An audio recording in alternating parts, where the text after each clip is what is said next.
Hello friends, get your stock analysed की series में आज हम तीन स्टॉक डिस्कस कर रहे हैं, जिसमें सबसे पहला स्टॉक है वो है tourism finance corporation of India limited. So ये स्टॉक का टेक्निकल चार्ट है, कैंडलस्टिक चार्ट। ये डेली चार्ट है और अगर इसको मैं वीकली चार्ट पे लेता हूँ तो वीकली चार्ट पे ये देखिए, इसका वीकली सपोर्ट चार्ट का मूविंग एवरेज, इसका सपोर्ट 120 के राउंड है और अभी स्टॉक 171 पे। स्टॉक ने अच्छा खासा मूवमेंट दिया है। अभी यहाँ आके थोड़ा होल्ड किया स्टॉक ने। मुझे लगता है अभी भी थोड़ा टाइम और स्पेंड करेगा ये स्टॉक अराउंड 150 टू 170 के राउंड, एंड देन इसमें मूवमेंट देखी जा सकती है, क्योंकि स्टॉक ऑलरेडी अच्छा खासा मूवमेंट दे चुका है। टेक्निकल बेसिस पे ऐसा लग रहा है।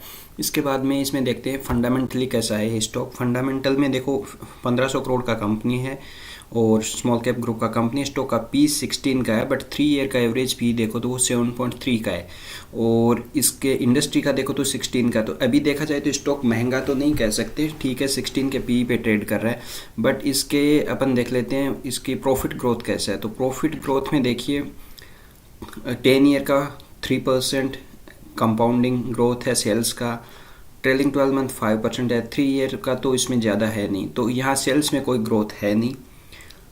प्रॉफिट ग्रोथ जो है वो देखिए 5%, 10 ईयर 5 ईयर का 3%, लास्ट 1 ईयर का 12%। तो यहाँ कोई भी ग्रोथ नहीं है। फिर भी स्टॉक ने देखिए 3 ईयर में 42% के हिसाब से और लास्ट 1 ईयर में तो अराउंड 2.5 गुना हो गया है स्टॉक ये अभी करेक्शन के बाद। अदरवाइज तो ये 3 गुना से भी ज़्यादा हो रखा था। तो अब आपका क्वेश्चन होगा कि इसमें प्रॉफिट ग्रोथ नहीं था, फिर भी स्टॉक ने मूवमेंट दिया है।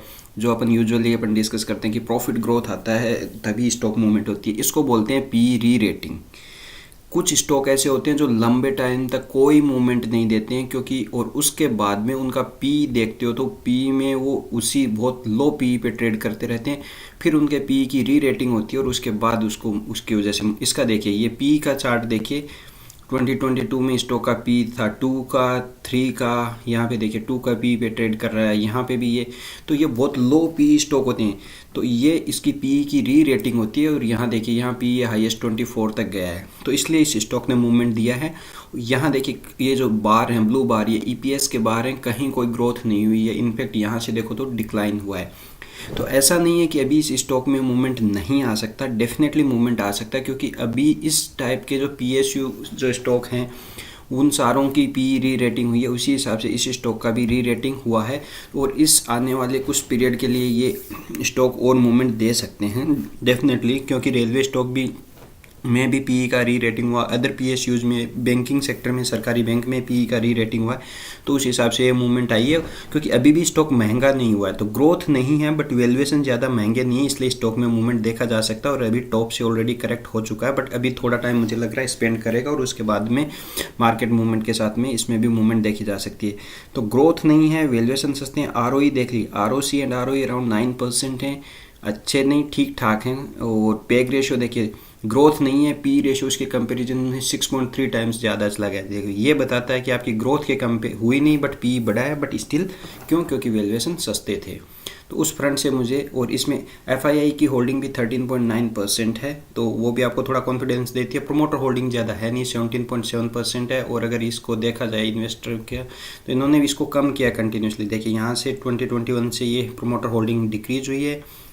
बट इसमें देखिए नोमुरा है, इसकी भी होल्डिंग है 3.2%, जो आपको कॉन्फिडेंस देगी। इसके अलावा पब्लिक की होल्डिंग डेफिनेटली इसमें काफ़ी ज़्यादा है, बट ये सारे की जो फंड हैं जैसे राजस्थान ग्लोबल सिक्योरिटीज़, इसकी भी इसमें होल्डिंग है 18% का। तो उस हिसाब से, क्योंकि अभी ये सारे स्टॉक इस टाइप के स्टॉक चलने वाले ही हैं, तो इस स्टॉक को अगर आपके पोर्टफोलियो में तो मेरे ख्याल से होल्ड करके रखा जा सकता है। इसमें ज़्यादा डाउन साइड नहीं है, बट अभी यहाँ पे ये स्टॉक थोड़ा कंसोलिडेशन थोड़े टाइम के लिए करेगा, फिर मूवमेंट होना चाहिए। नेक्स्ट स्टॉक जो है इसमें वो आ जाता है ज्योति स्ट्रक्चर्स लिमिटेड। ज्योति स्ट्रक्चर लिमिटेड देखिए, कंपनी का मार्केट कैप 1740 करोड़ का है। उससे पहले एक बार इसका चार्ट देख लेते हैं।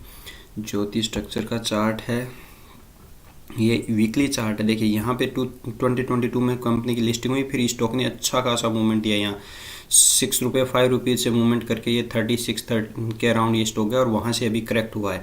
और मुझे लग रहा है इसमें थोड़ा करेक्शन और देखा जा सकता है, क्योंकि अभी ये 20 पे ट्रेड कर रहा है, 16 तक भी इसमें आने, क्योंकि जब तक ये 50 वीक्स के मूविंग एवरेज को टच नहीं करेगा तब तक इसमें स्टॉक में अभी मुझे कोई इसमें मूवमेंट अभी की संभावना लग नहीं रही। फंडामेंटल देख लेते हैं। 1700 करोड़ का कंपनी है, आरओसी आरओई नेगेटिव में। ये टर्न अराउंड स्टोरी है। पहले ये लॉस मेकिंग कंपनी थी, अभी ये प्रॉफिट में आना शुरू हुई है, तो उस हिसाब से इसको डिफरेंट तरीके से इसको एनालाइज करना होगा। स्टॉक का पी 85 है, काफ़ी महंगा है।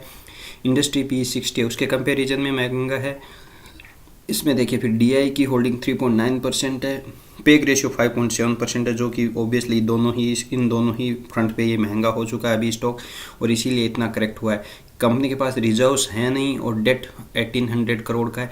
यूजुअली ये जो टर्न अराउंड होती हैं वो मेरे को कम समझ में आती हैं, हालांकि रिटर्न अच्छा खासा बना के देती हैं अगर आप इसकी अंडरस्टैंडिंग बेटर करते हो तो। इसका पीएनएल देख लेते हैं। देखिए यहाँ पे कंपनी का ईयर ऑन ईयर बेसिस पे पहले जो इतना प्रॉफिट होता था, फिर ये कोविड के टाइम तक तो गिर के सेल्स जो थी वो गिर के बिल्कुल 0, फिर 4, अभी वापस सेल्स ग्रोथ आना शुरू हुआ है। यहाँ बीच में देखिए काफ़ी लॉस होता था कंपनी को, ये देख सकते हो सारा, और उसके बाद में अभी ये नेट प्रॉफिट लॉस हो रहा था यहाँ पे, इसको धीरे धीरे ये कम हो रहा है, यहाँ लॉस कम हुआ, अब कंपनी प्रॉफिट में आना शुरू हुई है। तो इसीलिए ये कंपनी टर्न अराउंड स्टोरी के हिसाब से इसमें मूवमेंट आया। पहले नेगेटिव 10 ईयर का देखोगे तो नेगेटिव में, बट 3 ईयर का देखिए सेल्स ग्रोथ इंप्रूव हुआ है। ट्रेलिंग 12 मंथ का इसमें तो 500 से अबोव है, प्रॉफिट ग्रोथ भी उसी हिसाब से आ रहा है, और इसीलिए इस स्टॉक ने रिटर्न दिया है। जबकि ये कंपनी पहले लॉस कर रही थी, फिर भी इस स्टॉक ने देखिए 3 ईयर के हिसाब से देखो इतने अच्छा खासा रिटर्न इसलिए दिया है। अब इसमें आगे कितना मूवमेंट रहेगा उसको प्रेडिक्ट करना मुश्किल है, बट अभी स्टॉक अच्छा खासा मूवमेंट दिखा चुका है, तो मुझे लग रहा है अभी इसमें थोड़ी टाइम और वीकनेस बनी रह सकती है। और ये देखिए इसके पास रिजर्व्स कंपनी के खुद के नेगेटिव में हैं। बोरोइंग इसकी हालांकि पहले बहुत ज़्यादा लोन होता था 5000 के अराउंड, बट अभी ये कम हो गया है। और ये ट्रांसमिशन करती है, इलेक्ट्रिसिटी ट्रांसमिशन से रिलेटेड कंपनी है, तो ये डेट पे काम करती ही हैं ये कंपनी। बट इसके कंपैरिजन में और अच्छे स्टॉक भी ये देखे जा सकते हैं अगर है होल्डिंग में, तो अभी इसको प्रेडिक्ट करना मुश्किल है यहाँ पे, क्योंकि जब तक ये प्रॉफिट ग्रोथ और आपको quarter and quarter result analysis करना होगा, उसके बाद आपको डिसीजन लेना होगा। प्रमोटर की होल्डिंग देखिए बिल्कुल है ही नहीं, 0 है। एफआईआई की होल्डिंग बिल्कुल नेग्लिजिबल है। डीआईआई की होल्डिंग 3% है, और वो भी देखिए कम करते जा रहे हैं कंटिन्यूसली। इसमें मोस्टली बैंक के पैसे थे इनके पास, और इसके अंदर फिर कोई बड़े रिनोन इन्वेस्टर यहाँ मुझे नहीं दिख रहे, और ये सारे अपनी होल्डिंग कम कर रहे हैं। तो उस हिसाब से अभी जो इसमें आना था प्रॉफिट आ चुका है, मुझे इसमें ज़्यादा और इसमें अभी संभावना कम लग रही है। स्टॉक कंसोलिडेशन में रहना चाहिए। नेक्स्ट ये होगा इंटेग्रा इसेंशिया। तो ये जो स्टॉक है मार्केट कैप 320 करोड़ का है, तो माइक्रो कैप ग्रुप की कंपनी है। स्टॉक का पी 28 का है।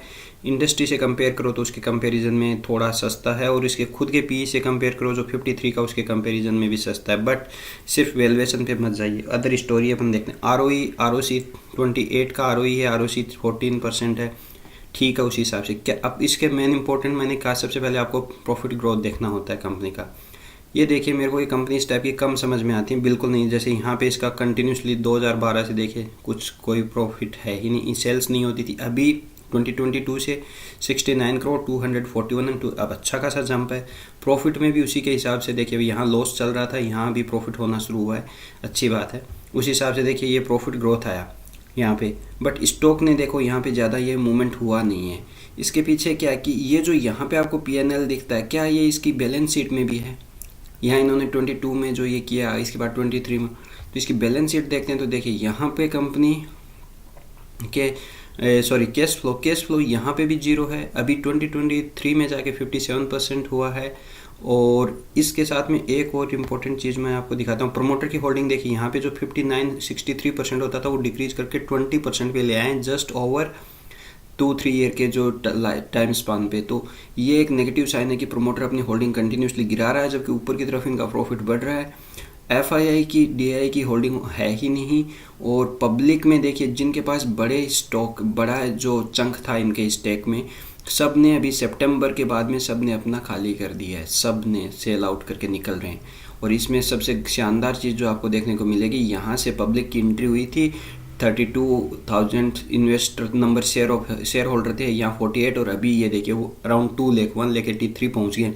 तो इन्होंने अपना सारा स्टॉक खाली किया है, रिटेल पब्लिक के पास स्टॉक को सेल किया गया है। और स्टॉक का चार्ट देखें तो वो आपको क्लियरली बता रहा है कि यहाँ स्टॉक की मूवमेंट यहाँ तक हुई, उसके बाद में स्टॉक कंटिन्यूसली गिर रहा है।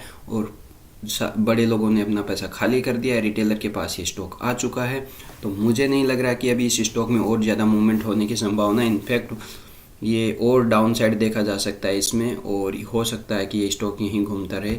इसका इधर चार्ट देख लेते हैं। देखिए यहाँ पर चार्ट यहाँ पे ये रहा, फिर ये जो मार्केट मूवमेंट में स्टॉक ने को भगाया गया, यहाँ तक लेके गए और फिर यहाँ से सारा का सारा स्टॉक डंप कर दिया, जो 13 तक प्राइस की, और अभी गिर के आ गए 320, मतलब 80% तक स्टॉक करेक्ट हो चुका है। और अब इस लेवल पे इसमें मुझे ज़्यादा मूवमेंट की संभावना दिख नहीं रही, क्योंकि सब ने अपना स्टॉक पोर्टफोलियो डंप किया है रिटेलर के पास।